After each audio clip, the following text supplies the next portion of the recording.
Good morning. हिजो हामी चाहिँ बेलुकाखेरितिर राति भनौँ न सुलोचनाको घरमा आएको थियौँ। म र अर्चना चाहिँ, ऊ मेरो साथी अर्चना हो, सुतिरहेको छ तर पनि मैले उसलाई उठाइदिएँ। हाँस्छ फेरि। ऊ मेरो साथी सुलोचना हो, उसलाई पनि उठाइदिएँ मैले। र अब यो बिहानको वातावरण चाहिँ एकदम राम्रो थियो, एकदम आनन्द, सुन्दर, शान्त, सफा। मलाई चाहिँ शान्त वातावरणहरू एकदम मनपर्छ, हो हल्ला नभएको। र उठेर फ्रेस भयौँ हामी चाहिँ।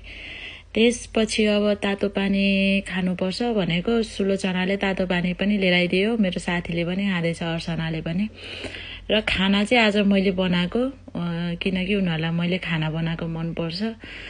साग, भात, मासु, अनि अचार, पापड, दाल बनाएको थियो। त्यसपछि हामीले खाना खायौँ। मिठो अर्चनाले चाहिँ मेरो खानाको तारिफ गर्दैछ। र खाना खायौँ हामीले। खाना खाइसकेपछि चाहिँ अब एकछिन खाने बित्तिकै के गर्ने भनेको सफा गरेर चाहिँ हामीले चाहिँ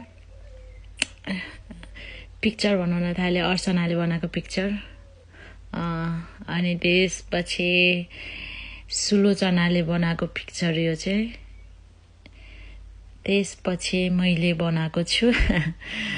तर मलाई चाहिँ खासै राम्रो पिक्चरहरू बनाउन आउँदैन, तैपनि ट्राई मात्रै गरेको यो चाहिँ। अनि त्यसपछि हामी एकछिन बाहिरतिर हेर्न गएको। यो चाहिँ अलिक गाउँ एरिया भएको भएर चाहिँ यतातिर चाहिँ बढी खेतीपाती गर्छ। मलाई एकदम मन पर्यो, एकदम गाउँको याद आयो। ऊ चाहिँ मेरो भाइ हो। कस्तो राम्रो ठाउँ रहेछ। त्यसपछि हामी फर्केर चाहिँ बेलुकाखेरि चाहिँ बारबेक्यू गरौँ भनेर चाहिँ बारबेक्यू गर्न लाग्यौँ। एकदम राम्रो लाग्यो आजको दिन। Thank you.